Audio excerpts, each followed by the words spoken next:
Yeah, we're going to go ahead and dive into our subject matter today. So, who are we talking about today, Charles? We're talking about François Étienne Kellermann, the son of the savior at Valmy and the Marshal of France. His son had quite a prolific and storied career, both in the Revolution and during the Empire period. All right, so I'm not gonna call him Kellerman the Lesser. It's more Kellerman the Younger. That'll work. All Or right, for the purposes of this podcast, we can just call him Kellerman. Kellerman. Okay, yeah, not the Marshal, the General. Correct. But yeah, he was born in Metz in August 1770 to a soon-to-be very famous father, also a Indeed. talented cavalry general. You know, I guess he had like a military style upbringing in his house. What was Yeah, his younger years like? Yeah, he did. He comes from a royal or noble family, rather. So he was pegged at an early date for a career in the military, Mhm. and his family also had some diplomatic service routes in the past. So as you know, he's going to be sent as a diplomat to the United States early in his career as well. Yeah, I was going to ask you about that. How did his military career begin? Well, in 1791, he gets sent to the United States as a representative, of course, from France's new government. Mhm. And the United States was one of the first to recognize the change in government in France. And of course, it was an important relationship for the United States during the War of Independence. And not much not much of note in terms of his diplomatic record in the United States, except that he does pick up and perfect his English. Okay. So, not in addition to French, he spoke English, which a little foreshadowing is going to come in real handy here in several years. Okay. We'll come back to that point in a minute. Indeed. In 1793, Kellerman the Younger is back serving under his father, Hmm. but he was suspended from duty and arrested alongside his dad after the siege of Lyon. Do we know what happened there? Yeah, this is the height of the terror, or it's getting to be the period of the terror, and of course the Kellermans with their noble backgrounds just became suspect in general, and so they were arrested, and through the efforts of some folks, uh, both Kellerman and his father were eventually freed and resumed military service. Yeah, I remember that happening to a couple of marshals and generals. Just Well, it happened to Napoleon, in fact. So, yeah, yeah, at some point or another, a lot of these guys come under suspicion, and again, most of this is trumped up stuff because you at that point you could not have asked for more of a Republican general than Napoleon, hmm and he got arrested. So this is just sort of de rigueur. It's just lucky that the Kellermans survived, where so many did not right, right. like Josephine's husband, first Yep, husband. yep. Um, well, in 1796, Kellerman is promoted to chef de brigade and serves under Napoleon for the first time. What famous battles is he involved in the Italian campaigns? Yeah, so he's there from the start. So he is on all of the early battles. He was involved at the occupation of Milan. He was there and at Pavia, the one of the Italian towns that revolted against French occupation soon after in 1796. He's at Lodi. He's at all these early Italian campaigns, functioning as a cavalry officer. Okay. Well, during the crossing of the Tagliamento in March 1797, Kellerman was wounded by several saber blows, but manages to push that crossing and get his troops across. And he's praised and promoted by Napoleon, and who raises him to general of brigade. What skills do you think Kellerman possessed that made him stand out? Because there's a lot of brave guys in the army of Italy. Sure. I think what might distinguish Kellerman at this point is his tenacity. And when he pushes the river here, it's not looking good. His unit is surrounded and isolated. And rather than surrender, Kellerman just continued to fight. He did slay several enemy personally in this hand-to-hand combat and refused to leave or abandon the position. And that's what finally, rallied the unit and rallied others in the area to help come to his support. And they won the crossing. But he is strong-willed and hard-headed and incredibly tenacious, which in some circumstances is going to pay off really well, like this. When he gets into an administrative role later, maybe not so much. Not his strong suit. Yeah, No, yeah. we'll see about that too. Well, yeah, it's funny you mention that. Just to be tenacious can also be stubborn in another situation. So yeah, Yes, well, yeah. we'll get to that. We'll jump ahead though to the famous 1800 Battle of Marengo, where Napoleon's almost defeated by the Austrians. The famous General Desai gets a lot of the credit for saving the victory for Napoleon at the last minute, but do you think Kellerman should get more credit here? Uh, well, Kellerman certainly thought he should have. So, setting up reminding your listeners, Marengo was fought in June of 1800. It's Napoleon's first major battle after assuming the role of first consul. So, winning this battle is critical. And Napoleon had crossed the Alps and then did not have a lot of great intelligence on where his enemy was. And so, sort of pancaked his army looking for the Austrians. And it turns out that the biggest collection of Austrians under Melas was at Alessandria. And rather uncharacteristically, Melas decided to attack Napoleon. And so the early stages of the battle, Victor is there with Laon and Murat, and the French are outnumbered and not doing well. In fact, they had been pressed so hard that by the end of the day, the French army is starting to stream off the battlefield in apparent defeat. Melas had received a minor wound and so withdrew to the citadel there at Alessandria to kind of tend his wounds and turned over the pursuit of the French to a subordinate. And then it was at that moment that General Desaix came hustling onto the battlefield and famously assessing the situation when Napoleon said, essentially, this battle is lost, but there's still time to win another one. And Mm, then, even though the footsore division of Desaix had been basically trotting all day long to get to the battlefield, they, steel themselves to go into battle. And the Austrians were not prepared for this. They were surprised, and at the perfectly timed moment, as the Austrian pursuit column is sort of shaken by this appearance of some French in good order who mean to attack them, they get hit on the flank by Kellermann's heavy cavalry, which had been on the field at the start of the day, had not played too much of a role up in the battle up until that point, but then hit 3 battalions of Austrian grenadiers on the flank and destroyed all of them before they had an opportunity to form a square. And then when the Austrian cavalry hustled up to try and support its own grenadiers, uh, they broke against Kellermann's cuirassiers and fled through their own infantry, causing just a complete collapse of the Austrian column. And then Napoleon achieved the decisive victory that he sought. It's important to the Napoleonic legend. Napoleon rewrote the official account of this 4 times. yeah, And, it's awfully convenient. I mean, if you're looking at this cynically, that Desaix died historically, took a cannonball to the chest in the height of the counterattack. And Napoleon did recognize Kellermann at the time, but mm, as the years went on, Kellermann's apparent role, diminished, or at least in the official accounts, he's there, he's leading the cavalry, it's important, yeah, but Napoleon claims more and more of the credit that this goes on. yeah. And Kellermann was pretty sore at the time that he did not get any more credit for this than he thought he deserved, and was happy to let anyone who would listen know Right. that he should have gotten more credit for that. Well, he gets some credit. A month later, he's promoted to general of division. So he's basically as high as you can go without being a marshal. And whenever Kelman's name was brought up later for his rampant looting of conquered territories, Napoleon would always remark, quote, General, whenever your name is brought before me, I think of nothing but Marengo, end quote. Is this accurate? He kind of just turned a blind eye to. I mean, it sounds like Napoleon really appreciated whatever he did. It's kind of like Augereau. He's like, he was at Castiglione with me, so I can forgive any sins that he commits from here on out.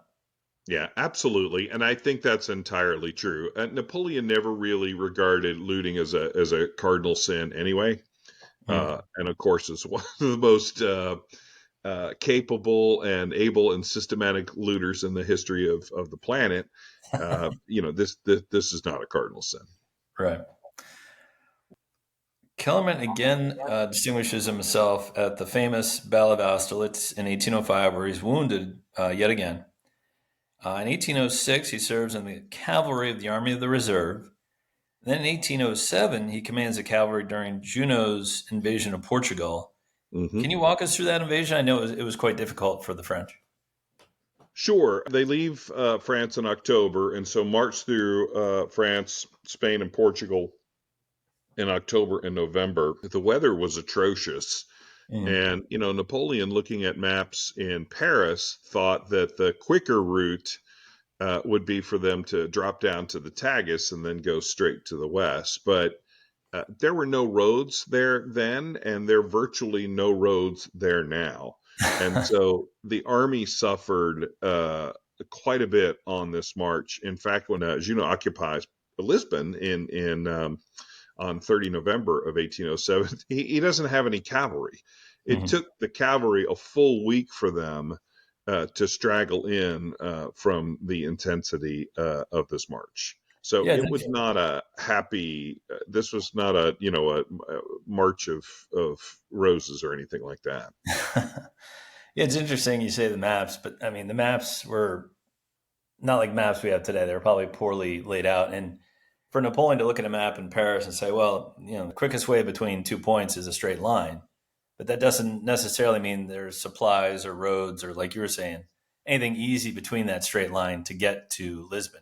He probably Right. should have followed the roads, even if it wasn't a straight line to get there. Yeah, Napoleon had just complete contempt, though, for the Spanish and the Portuguese at the start, in the middle, at the end. Yeah. And so probably didn't certainly underplayed the hardships that Junot's corps experienced marching, although at the same time cautiously aware that he didn't want to get in a long protracted siege for the fortresses that covered the traditional approaches to Lisbon from Spain. So yeah, it was not a fun time. Well, Junot's there for a while, but he famously suffers defeat to the future Duke of Wellington at the Battle of Marengo. And Kellerman is within Junot's army, and he handles kind of the diplomatic negotiations in the infamous Convention of Cintra. Can you tell us what happened here? Because it's still today one of the most maligned peace treaties I think Britain and France have ever signed. But can you walk us through what happens in this? Yeah, maligned perhaps, but not by the French. Yeah. And let me just mention briefly at the Battle of Valmy, where Junot gets defeated decisively by Wellesley. Kellerman again performed very well. He was Junot's only reserve was about 2,100 or so converged grenadiers he pulled from the various units. And when the central attack was failing, Junot ordered Kellerman at the head of these grenadiers to try and support the French position. And in fact, Kellerman at the head of these grenadiers made more progress than any of the other French units. Now they were, you know, they were sent down the hill packing by accurate counterfire from the British regiments fighting against them. And Kellerman was again wounded. Mm. But Kellerman also then put himself at the head of the cavalry to cover the retreat of the army. So again, performing very well as a military man, but we also see his value here as a diplomat because after a council of war where Junot and his officers kind of considered what their options were, they were aware, for instance, that the Battle of Bailén had happened, which was in July the previous month, where Dupont had been caught and surrendered an entire French corps to the Spanish. So Junot knew that the French in Lisbon were completely isolated. So their options of a fighting withdrawal looked pretty grim, and so they decided, all right, so let's see what kind of terms we can get from the British. So they sent Kellerman, of course, as the one who had some diplomatic experience, to go treat with the British to see what they could get. And the British command situation had changed. Wellesley knew that he was going to be superseded, in fact, twice by General Burrard and then Hugh Dalrymple. And so at the start of the conversation, it was Wellesley, Burrard, and Dalrymple for the British. And And at they're this speaking point, in French, right? Because that's the diplomatic language. right, of course, that they greeted each other and spoke in French, and carried on the conversation that way. But then when it came time for the British to consult with each other and talk about, is this acceptable? Is that acceptable? What we want to do? They went into an adjacent room, and the arguments there apparently were quite animated. And Wellesley, as you might imagine, uh, better had a better grip of the situation than Berard or Dalrymple, and was much less willing to be charitable to the French. But Berard and Dalrymple had never had any real field experience, and so didn't know what the dispositions were and if the French are willing to offer an evacuation, which just happened in the 18th century on many previous occasions. That was acceptable to him. But what Kellerman did not disclose, of course, was that Kellerman knew English. So he's hearing all of the conversations and the heated debates and things and such. And, he learns through that where Hugh Dalrymple's sort of pressure points are. And so if the British came back and wanted some additional demands, then Kellerman could just play on the fears of Hugh Dalrymple, and ended up getting a fantastic deal for the French. And just summing it up, the French would be transported back on British ships with their arms and their standards and their eagles, and Mhm. frankly even their loot. Um, and they weren't even paroled. Yeah. So literally, when the French army gets back, Napoleon sends them right back into the peninsula. And on the British side, of course, that the three of them get court-martialed, Right. and Berard and Dalrymple never see command again. And of course, we know Wellesley, obviously, very famously, saw all kinds of action and became the Duke of Wellington. That's one of those moments where, well, yeah, Kellerman has problems with ethics. Hmm. And I don't know if you would consider that to be unethical to not disclose that you know English. I'm sure nobody ever asked him, so he didn't feel compelled to tell anybody. But Right. um, But I bet Dalrymple and Burrard were probably mad at him for the rest of their days. Like oh, that guy. sure, Yeah. absolutely, Yeah. yeah, and you got to think that Kellerman is chuckling all the way back to the camp, and even Napoleon, although displeased that the French had lost Portugal, didn't have any fault with Junot. Junot was sent right back into the field again, and Yeah. how could you? I mean, you come back with everything. Yeah. Yeah. Yeah, Well, after being repatriated to France, Kellerman, like you said, is soon back in Spain and wins a big victory over the Spanish army at the Battle of Alba de Tormes. And his greed and looting remain unchecked while in Spain, similar to other marshals and generals like Soult and Augereau. And we were talking kind of before the podcast recording. What, if any, was Napoleon's policy on looting? Because I know the age and the time, war should pay for itself. So, steal whatever you can to pay for or feed your army. But sure, there was other marshals, Serurier and I think Bernadotte, who didn't like to loot anything. It right. just it seems like there was two Suchet was not different. a big looter. Yeah, Yeah, it seemed like there's two different fields of thought on this. yeah, I think that's accurate. Let's just put on the table that oftentimes the tone for any organization is set by the leader at the top. So, when Napoleon is going through the first Italian campaign, and, all of these great cities, Turin, Milan, Florence, Venice, all these great, Rome, all these great cities fall to the French. Napoleon is not just sort of picking stuff up willy nilly. He literally has experts that he chooses and sometimes commissions to go through all of the different museums or private collections, requisitioning art to go back to France. So a good chunk of the collection at the Louvre was built entirely by Napoleon and his systematic looting. I know that one of the guys that was in the Institute of Egypt, another place shamelessly looted, was sent to Portugal to help Junot and authorities there pick out all the things in the different palaces of Portugal to haul back to Paris. So looting was done on a systematic basis, and of course by the soldiers in the field on a less systematic basis. And I think Napoleon's general sense on this, if the looting is not causing, the local population enough discomfort that they revolt, then he just turns a blind eye. Yeah. He just turns a blind eye to it. And Yeah. guys like Kellermann and Massena and some others, you see this and like, okay, green light, take whatever you can. Yeah. So if the tradition in the past had been conqueror spoils to take what they can, they would. And Kellerman was a shameless looter. I think what distinguishes Kellerman, though, we're right at the period that we're talking about his presence in Spain in 1811, 1810, 1811, Yeah. and he's made a military governor, the district that includes Ciudad Rodrigo and the approaches to the northern part of Portugal. So when Napoleon orders Massena to command the army of Portugal in 1810, an army, incidentally, that Napoleon had intended on commanding himself, but because of his impending divorce to Josephine and subsequent marriage to Marie Louise, had to stay in Paris. So he sent his most trusted lieutenant, Massena, to command that army. So Hmm. that part of Spain, the interior part of Spain, is bereft of resources of every kind. Right. And so siege warfare plays an important role in that, as you've covered. Gathering the supplies, munitions, food, fodder, is a major part of the management of that campaign.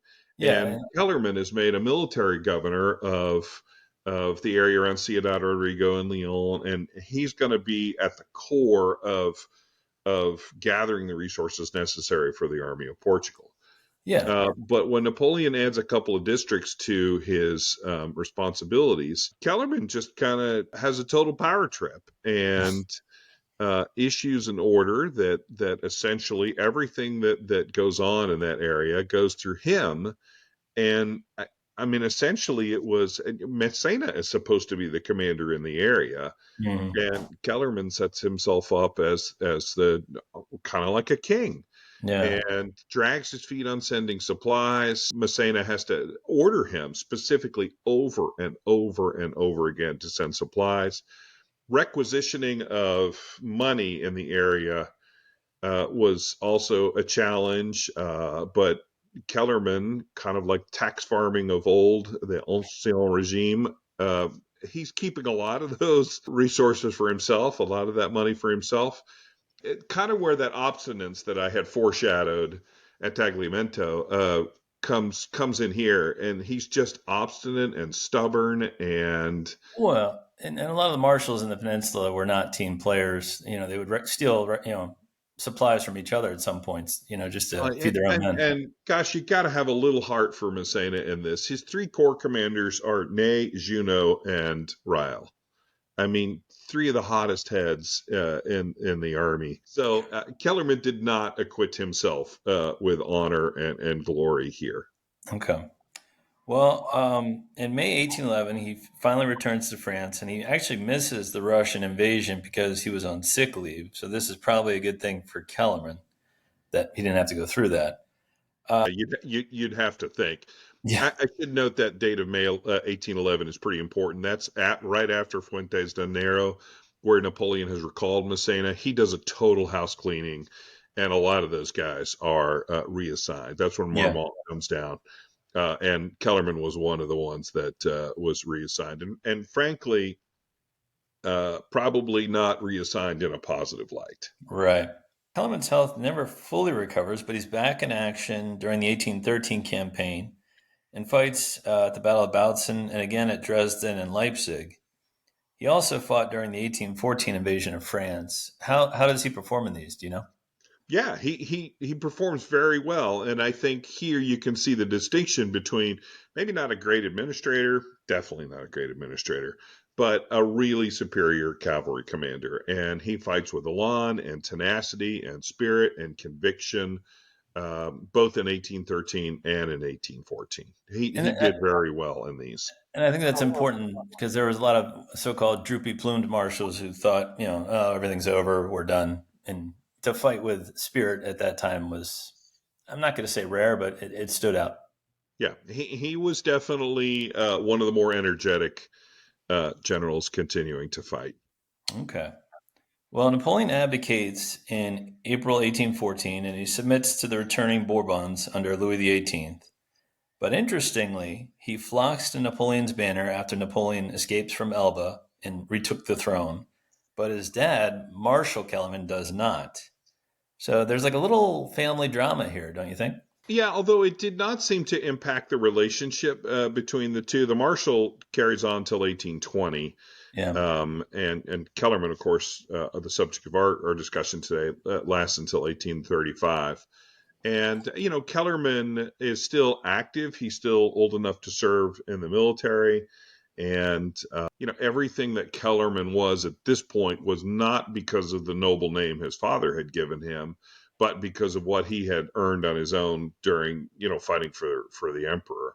Yeah. So I think there was some loyalty there, and a recognition of all that he had was the exploits during the First Empire, and he would rather go down with that ship than attach himself to the Bourbons.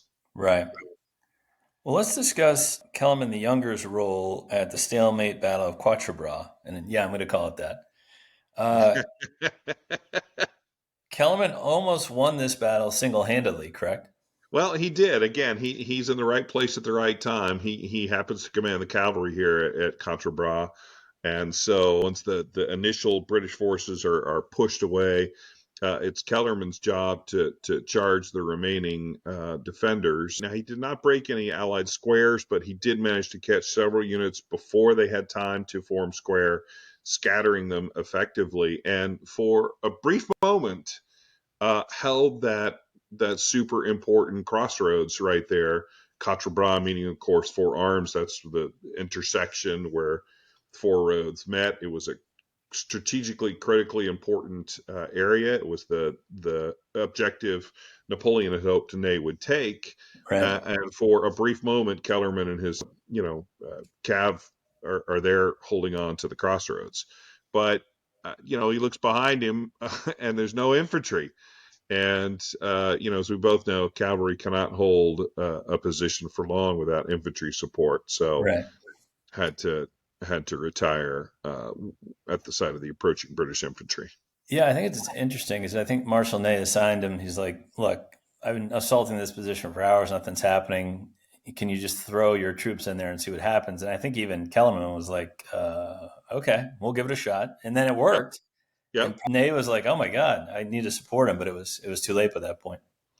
Yeah, and again, Kellerman covers himself in glory for 10 minutes there by holding the crossroads.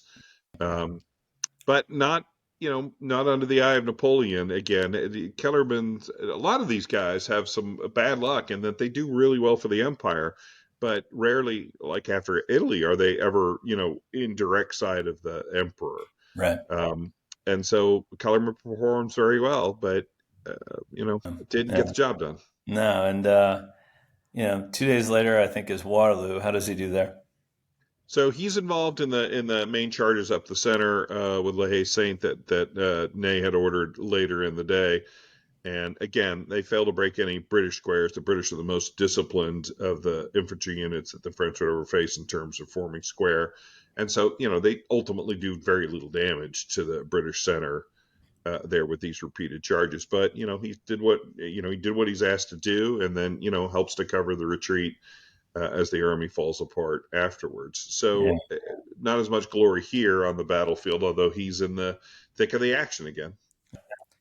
Well, obviously Napoleon abdicates again, and during the Second Restoration, the Bourbons basically put him in disgrace. But he's eventually forgiven. What were his later years like? His later years were pretty quiet, actually.